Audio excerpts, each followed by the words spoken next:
We're starting off a little bit chilly. Temperatures at 60 right now in Springfield. Dew points in the 50s. We're at 57 in Clinton, 56 in Joplin, 58 in Monette, 61 in Branson, and 63 in West Plains. Dew points in the upper 40s and lower 50s. A very mild, dry, pleasant, comfortable air mass right now, and that's where we're going to stay throughout much of today. Good news is lots of sunshine, temperatures topping off in the middle and upper 70s. We're going to keep the cool, quiet, comfortable conditions through the overnight hours. Open window weather, honestly. Temperatures will make it into the lower and middle 50s. Tomorrow, another great day, maybe a couple of clouds through the afternoon and evening hours, and then through the overnight hours we'll have those clouds increasing, and we'll have shower chances increasing through the day on Wednesday. We'll have lots of sunshine on Tuesday, scattered showers through the day on Wednesday, temperatures still staying in the 70s. More sunshine returns for the day on Thursday, maybe a couple of showers on Friday with increasing humidity, temperatures in the upper 70s. We're at scattered showers through the day Saturday and Sunday, temperatures back up into the 80s, a more humid weekend ahead. New information for you this morning. According to the St. Clair County Sheriff's Office, one man is in critical condition after an officer-involved shooting yesterday. A St. Clair deputy was attempting to pull someone over for failure to yield on Highway E&A. When the deputy approached the car, he noticed a weapon that the driver allegedly reached for. The deputy fired a shot and hit the suspect, so that person was taken to a hospital in critical condition. The deputy was not hurt, and the Missouri State Highway Patrol is looking into this matter. The Newton County Sheriff's Office is searching for a woman from the Mount Judea area who was last seen on June 3rd. Her name is Pamela Samuels-Loro. She's 5'5" with hazel eyes and gray hair that's cut very short. She could be suffering from some mental illness. Authorities said yesterday they found a truck that belongs to her and used multiple crews to search near Sam's Throne Campground off Highway 123. Sheriff Glenn Wheeler says it's too early to rule out any possibilities in this investigation. A man has died after a crash in Springfield early Sunday morning. Richard Mann was hit by a car at Highway 65 in Battlefield and died at the scene. The driver of the car cooperated with police and did not show any signs of impairment. That crash is under investigation, but it is also the start of Pedestrian Awareness Week. We spoke with the police department and City of Springfield and found some numbers for you. According to MoDOT, last year, 97 pedestrians were killed and 254 seriously injured.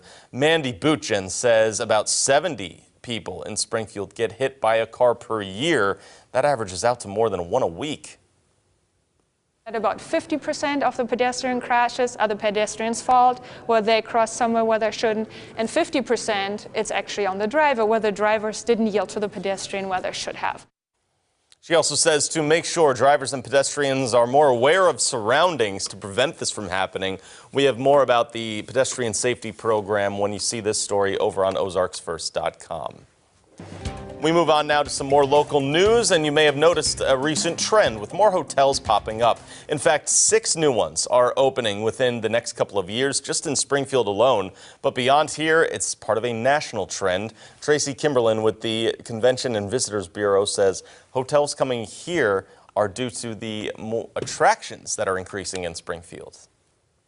Well, since Wonders of Wildlife opened, that has jumped up the demand for hotel rooms here in Springfield, and the developers have reacted to that, very possibly overreacted to that. It's a trend that's happening all across the country. The travel industry has been doing quite well, came out of the recession very well, and as a result, developers started building to accommodate that demand.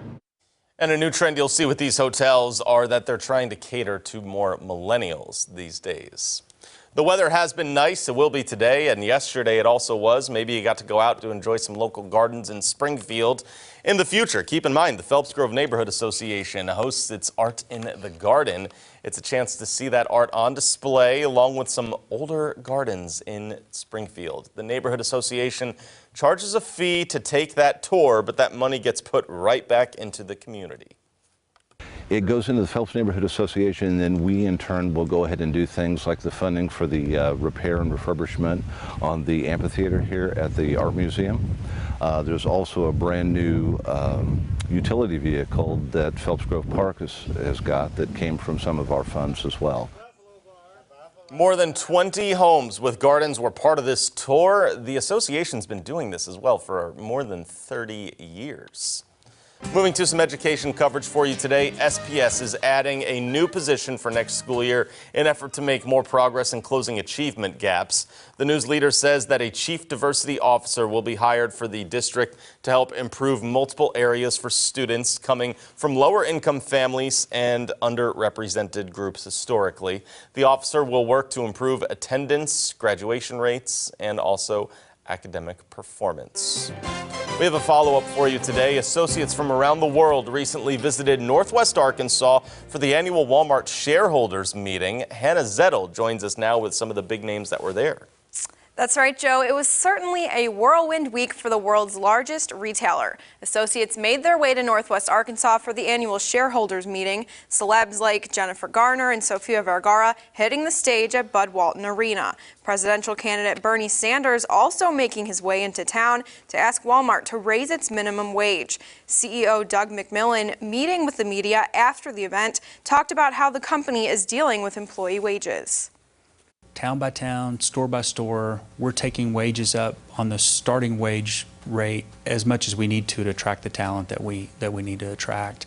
What we don't want to do is to spend all of our investment just towards a starting wage rate. We've got other things we want to invest in. We want to invest in training and education. We want all of our associates to benefit. McMillon also mentioned possible tariff increases with Mexico, adding Walmart will try to keep prices as low as possible on avocados, tomatoes, and other items from the country. All right, Hannah Zettel this morning, thank you very much. In a local spotlight for you, it may be close to the middle of June, but Christmas is coming early for kids at Great Circle in Springfield. Miller Engineering hosted a toy drive benefiting Great Circle these last few weeks. Today at 11, Miller Engineering will deliver more than $6,000 in items to Great Circle. They include new toys, bedding, and other essential items. The effort's part of the United Way of the Ozarks Day of Caring initiative, which is happening on June 20th. Let's take a look now at what's coming up for you on CBS This Morning. I'm Tony DeCopel. Coming up, former President Obama's defense secretary, that's Ash Carter, what he believes is the biggest threat to America right now. That's coming up on CBS This Morning. And of course, take this time to see what's happening on the internet. A lot of trends happening these days. The internet. The Blues up there as well. Well, really the Bruins are trending at the moment right now after really taking it to the Blues in St. Louis, 5-1. So now get this. Game 7 is Wednesday night in Boston. Winner takes the Stanley Cup, gang. Nice. This is going to be intense. A lot of pressure. Gonna have to stay up and watch this. It's gonna be tough. And wait for the morning report there. in Boston, in a town that's won so much stuff. Sure. Speaking of Boston, though, a bit of a serious story. Former Red Sox player David Ortiz was shot in his home country in the Dominican Republic overnight here.